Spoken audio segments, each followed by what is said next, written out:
Hi ကျွန်တော်ဒီနေ့ပြောချင်တာကတော့ code ဒီကြောင်းနော်မနေ့ပြောရင်ကျွန်တော်တို့ဒီနောက်တိုင်း music ဒီပေါ့နော်ဒီ European ဒီလိုကနေစတဲ့ဒီ music ကဘာမှာပြောရမယ်ဆိုဒီ code ဒီကြောင်းပဲထူးခြားတဲ့ရှုံးမြကဘာကြီးကိုဟိုပြောရ music အနေနဲ့ transform နဲ့ကဘာကြီးအဖြစ်ဖန်တီးလိုက်လို့ဖြစ်သွားတယ်ဒီ code ဒီကြောင်းဘယ် traditional မဆိုကော့မရှိဘူးပေါ့နော်အရင်တော့ဟိုးရင်တော့ကော့မရှိတဲ့ traditional တွေက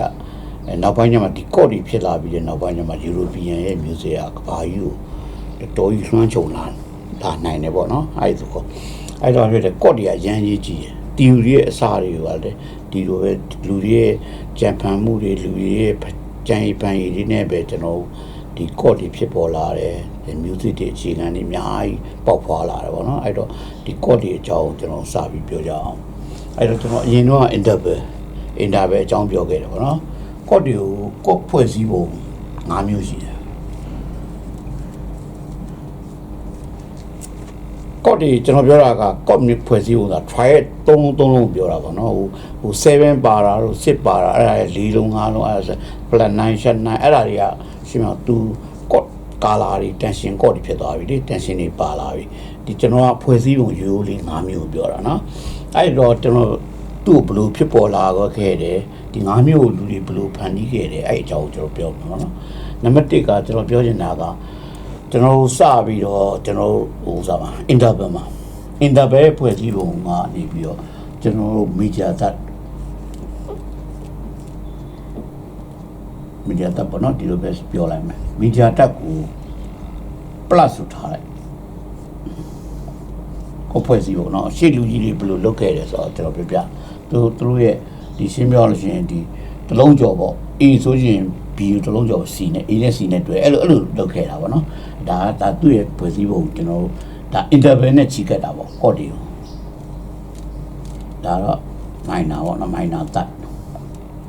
ဟို minus ဆိုထားလိုက်နော် major that ကို plus minor that ကို minus ဆိုတော့ထားလိုက်အဲ့ဒါတွေကိုလူတွေကအဲ့ကဏ္ဍတွေကိုဘယ်လိုလှည့်ပြီးတော့ကျွန်တော် code တွေကိုဘယ်လိုတည်တွင်ခဲ့ရဆိုတော့ကျွန်တော်ပြပြတာပေါ့နော်အဲ့တော့ဒီမှာဆိုနံပါတ်1က major ရဲ့ဖွဲ့စည်းပုံကကျွန်တော်ဒီလိုဥစားပြောရင် plus minus တဘောကတော့ major that minor that အဲ့တော့ C ဆိုလို့ရှိရင်ဘာဖြစ်မလဲဆိုရှင် C ဆိုရင် C ရဲ့ minor that major that C ရဲ့ major that ဆိုတော့ C D E ရဲ့ minor that E F G ဆိုတော့ minor that အဲ့လိုဖြစ်သွားတယ်သူ့ရဲ့အကွာအဝေးပေါ့နော်ဒါဒီကောင်းရဲ့အကွာအဝေး major that ဒီကောင်းရဲ့အကွာအဝေးဒီနှစ်ခုရဲ့အကွာအဝေးminor that အဲ့ဒါပြောတာအဲ့တော့ဘာဖြစ်လဲ major that minor that ဖွဲ့စည်းပုံက CEG CD ပြီးတော့ဒါတဘောပြနော် CDE ကြတော့ဟိုတုံးအဲ့ဒါလဲဟိုဒါဟိုတုံးနှစ်ခုပေါ့နော်ဟိုတုံးနှစ်ခုဆိုတော့ရှင်းပြမယ် major that ပေါ့နော်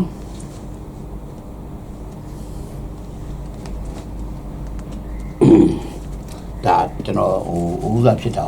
ဘလို့တွက်လိုက်တယ်ဆိုတော့ပြနော်ဒါ EFG ဆိုရင် hard tone ဟိုတုံးနေအဲ့ဒါကို minor that အဲ့ဒါပြောတာနော် minor that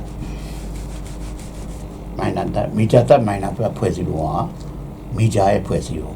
တကယ်လို့ပြဒါကို1ထားလိုက်ပဲဆိုရင်3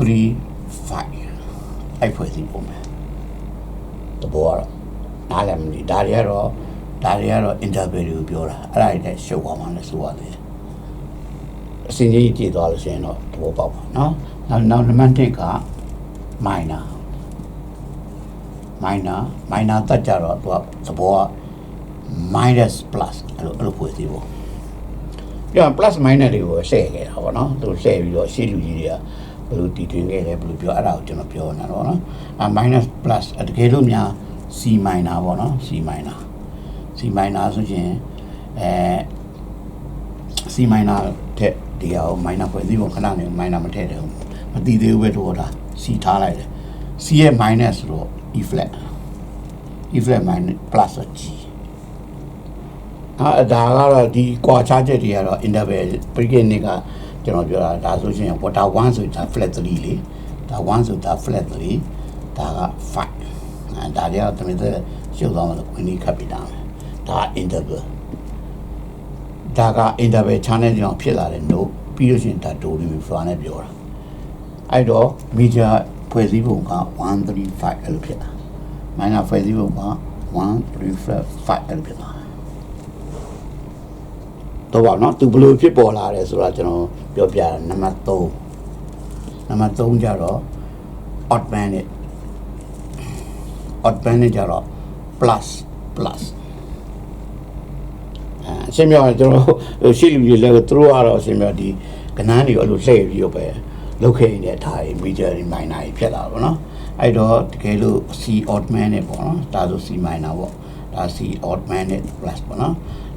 odd band ကိုလည်းသူတို့ plus နဲ့ရေးတယ်သူဒီလိုပဲရေးတယ်ဘယ်လိုရေးပေါ့နော် C ရဲ့ odd band နဲ့ပါဖြစ်မယ် plus ဆိုတော့ E ပဲပေါ့ပြီး G sharp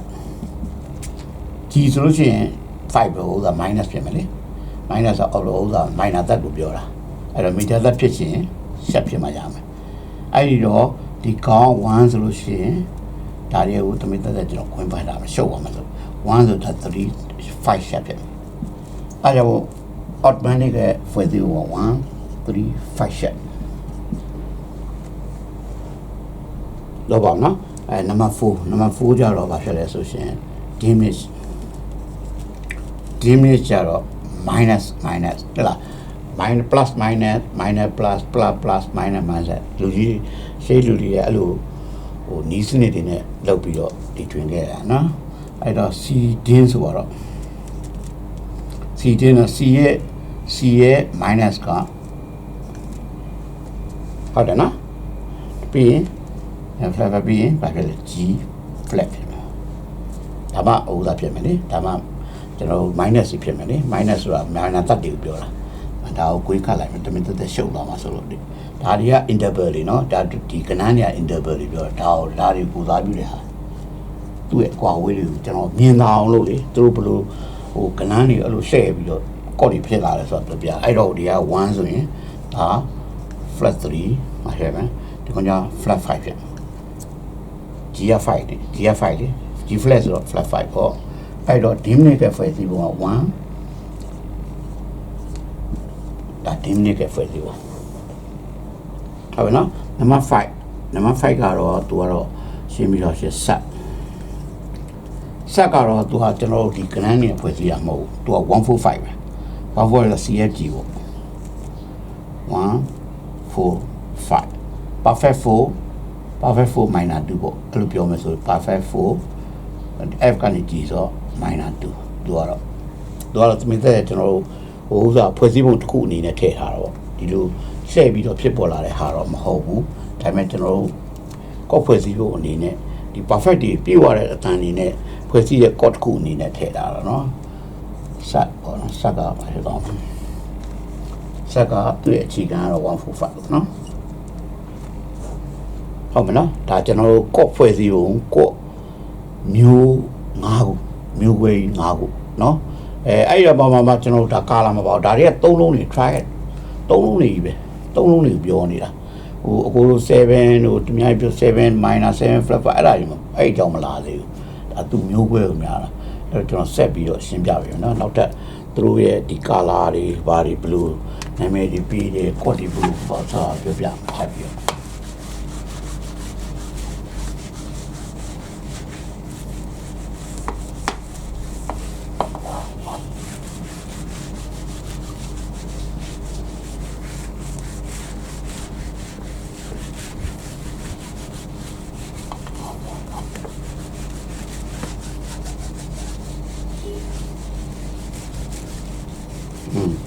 ကော့တီကတော့ကျွန်တော်တစ်ခုချင်းသွား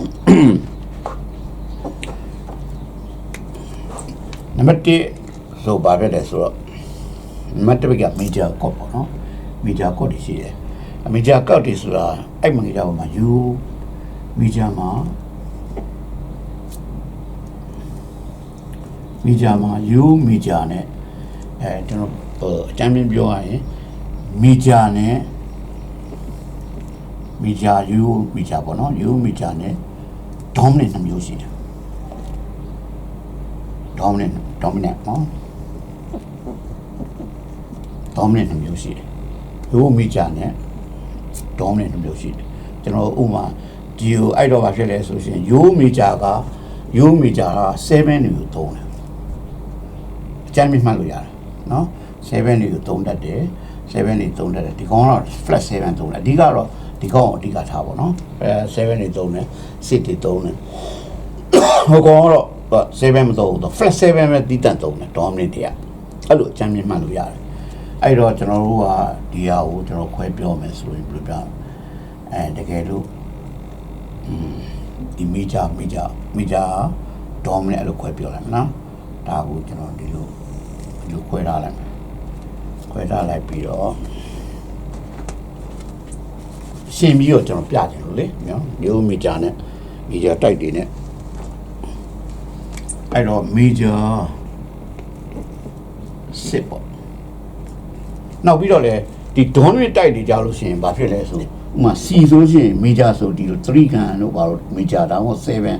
ဒါဆိုတာ major တိုက်ကိုပြောတာ135ဒီကောင်7ထက်ဒါပဲ dominant ဆိုလို့ရှိရင်သူက7အဲ့လိုဘာမှမရင်းဘူးဆို dominant ပဲမှတ်လားဒီလိုဘာမှမရင်း major ဆို GB တယ်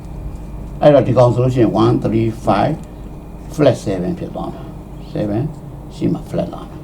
dominant က flat 7မသုံးတော့เนาะအဲ့ဒါတော့တစ်ဖြည်းစင်ကြီးသွားမှာအဲ့တော့135 major ဆိုတော့135ရင်ထည့်လိုက်ဗျာဘာမှမစင်တာခဏเนาะပြီးစစ်ဒီစစ်ကိုဒီမှာထည့်လိုက်တာပဲ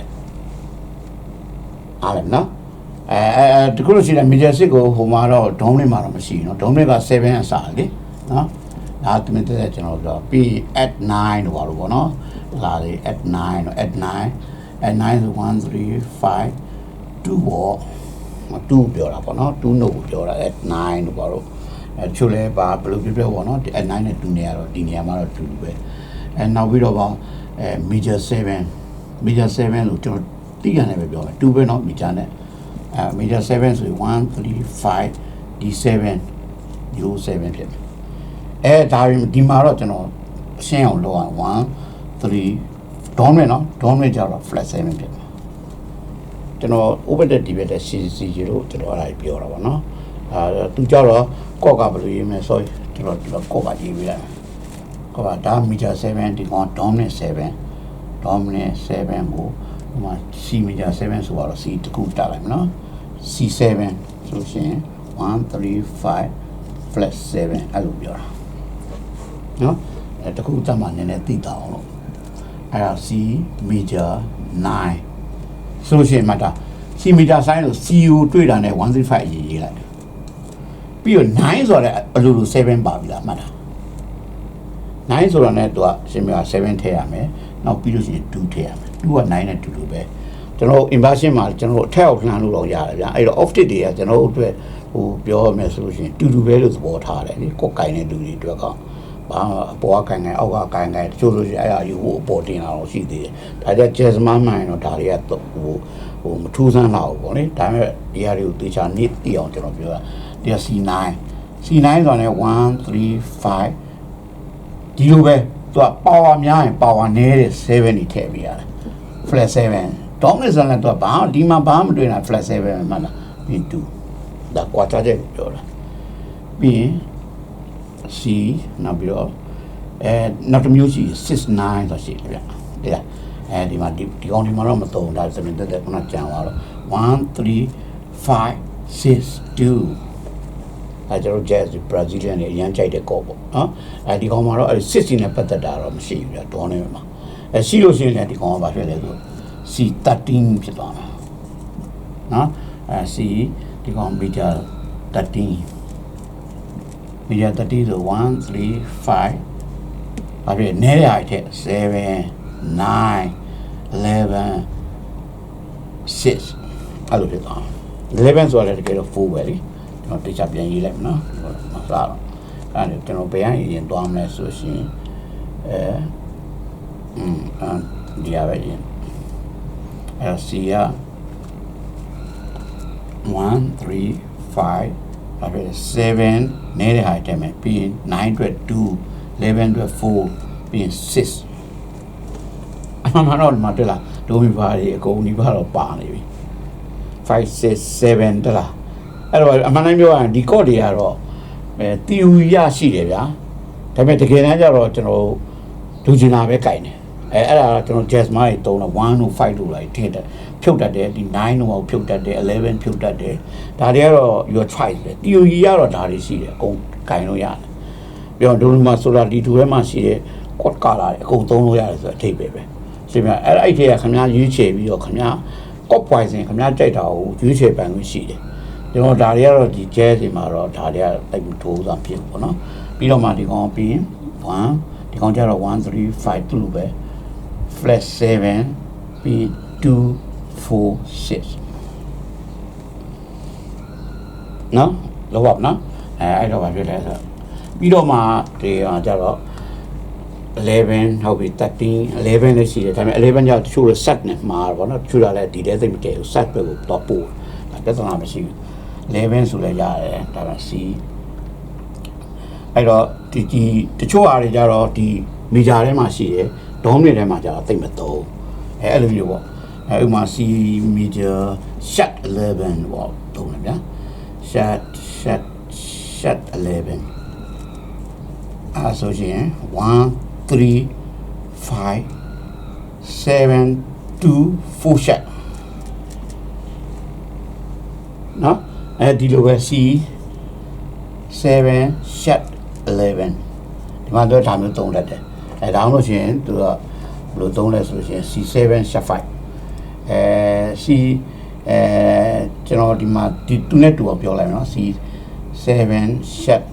11ဆိုလို့ရှိရင်1 3 5 flat 7 2 4 shut နော်အဲ့လိုဖြစ်သွားမှာနော်အဲ့ဒါပြီးလို့ရှိရင် C7 ဒီကောင်ကြတော့ဗာရှိသေးတယ် C7 shut 5နဲ့မတူနော် C7 flat 5 C7 flat 5ဆိုရင်1 3ဒါကိုတွေ့တာနဲ့1 3 5မဟုတ်တော့တခါလဲ5ကိုတခုလောက်တော့မယ်ဆိုရင်ဒီမှာတခါလဲတည့်ရတယ်အဲ့လိုဖြစ်သွားတာပြီးတော့မှ7ဒီ7က flat 7ဖြစ်သွားတယ်အဲ့ဒါကျွန်တော်တို့ဥစားမှာသုံးတဲ့ဟာလေနော်ပြီးရင် C7 shut 5 shut 5ဆိုရင်1 3 5ကိုတခါလဲ shut လို့ပြီးရင် flat 7ကျွန်တော်ဒီဒါမြင်တာနဲ့ကျွန်တော်တို့ကအကုန်လုံး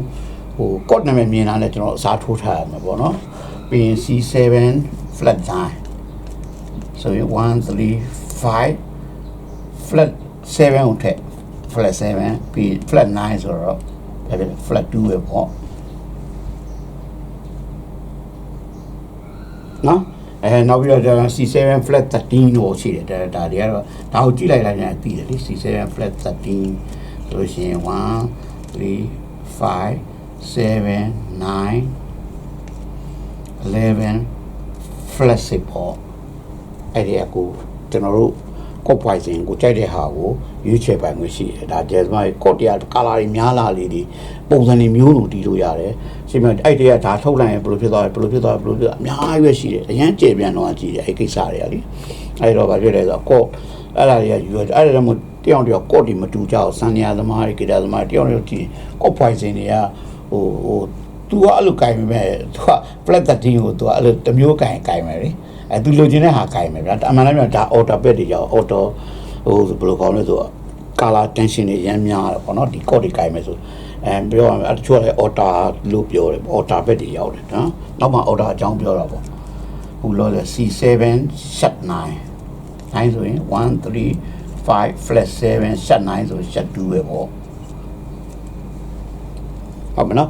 တခါကျကျွန်တော်အခုအဲ့လိုပြောတာကျွန်တော်လက်တန်းနေပေါ့နော်ကျွန်တော်ပြောတခါကျလည်းနည်းနည်းလေးကြံသွားနိုင်တယ်ဗျဘယ်လိုကော့မျိုးကြီးကြံသွားလဲပြီးကျွန်တော် comment မှာပြီးလို့ရတယ်နော် C7 C7 flat 5 shut 9ဒီလိုထားလိုက်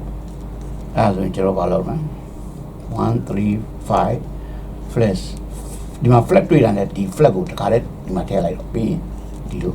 ပြီးရင် set 9ဆိုတော့ဘာဖြစ်လဲ set 9ဆိုတော့ set 2ပဲပေါ့အဲ့လိုပဲထည့်လိုက်တယ်ဟုတ်မနော်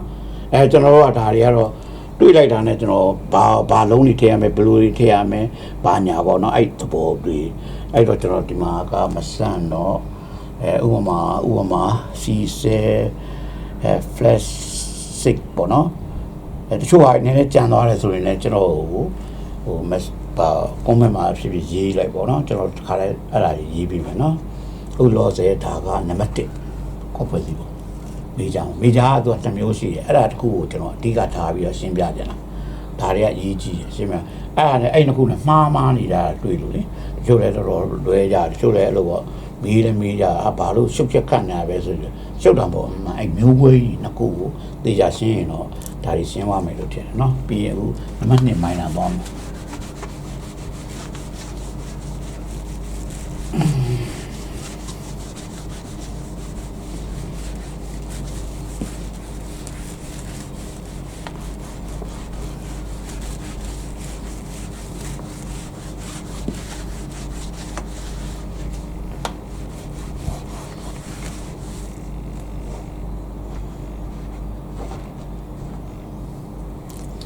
မန်နစ်ကမိုင်းနာ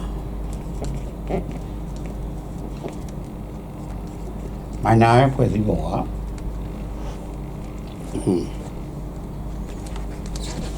မိုင်းနာဆိုတာ ਨੇ အရှင်းပြောရင်1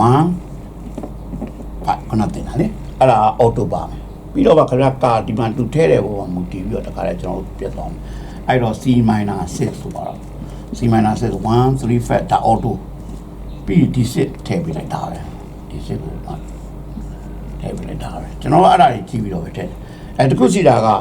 minor တွေကဥပမာ C minor 7ဆိုရှင်မှတ်တာကျွန်တော်တို့ဟိုစားလေးဟို interval မှာတင်တယ်ဒီ minor 7ဆိုရင် flash ထည့်ရတယ်မှတ်မိလား minor 7ဆိုတာ flash 7ကိုပြောတာအားကြောင့်1 3 5 C minor 7က flash ဒါတူရထုတ်တာเนาะနောက်ပြီးတော့မှ C minor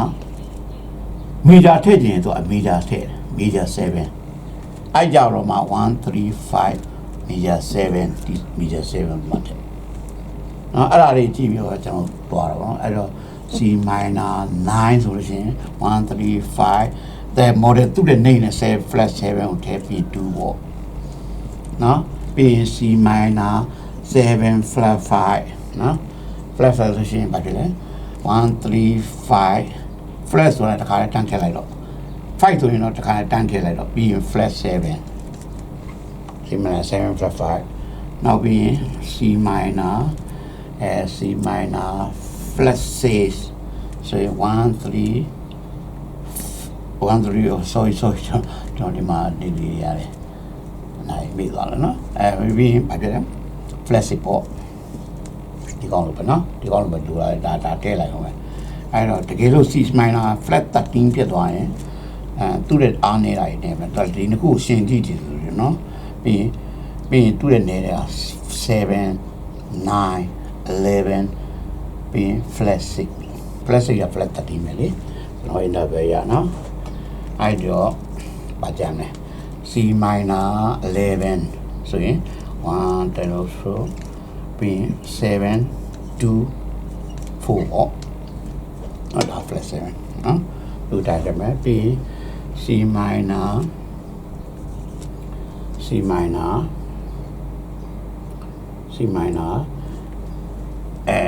set 11ဆိုရင်တားတယ်မယ်လေတိုင်းမယ် sorry ဒီမှာ5ပြတော့နော်ဒါမေးတော့ခါကြလို့5ပြီးရင်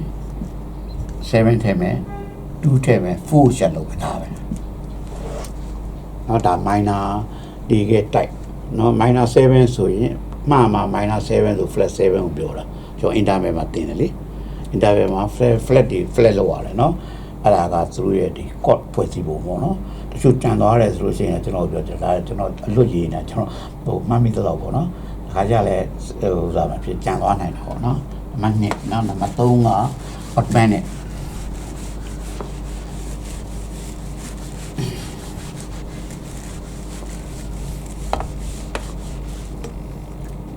3က odd man က1 3 5 set ဘာလို့ဘာမှမရှိဘူး odd man 7 odd man 7ကဘာဖြစ်လဲ1 3 3 5 set plus 7နော် odd man 7ဆိုတာဒါပဲရှိတယ်နော်နံပါတ်4က diminish ကခုနဖွဲ့စီ1 3 flat 5 flat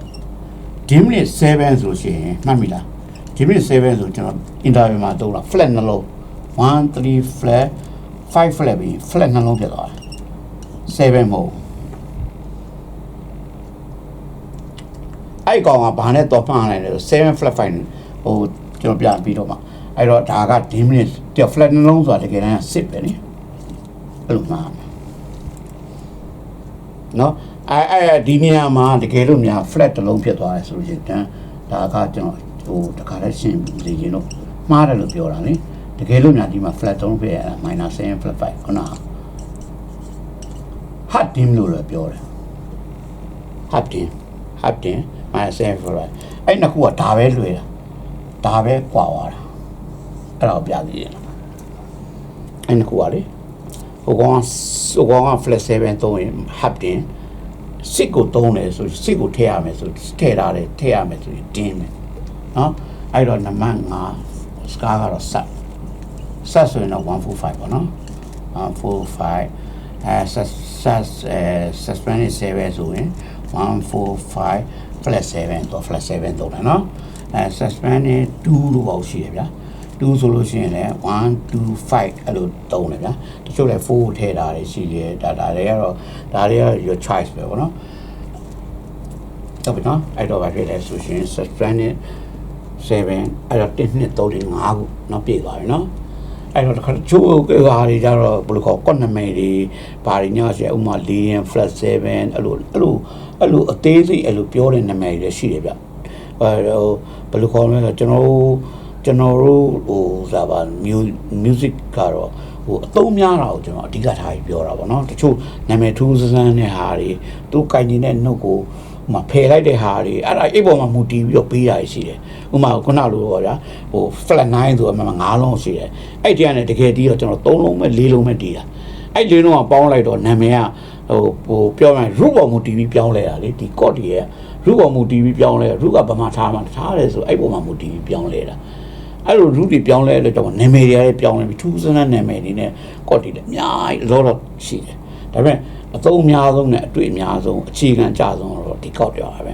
ဒီတော့တစ်ခါကြလဲဟိုပေါ့ကျိုးသိချင်တာရှိရင်လည်းကျွန်တော်ကိုဒီမေးလို့ရတယ်ဗောနော်သိချင်တာရှိလို့ရှင်ကျွန်တော်တတ်နိုင်တော့ဖြည့်ပေးပါမယ် Okay bye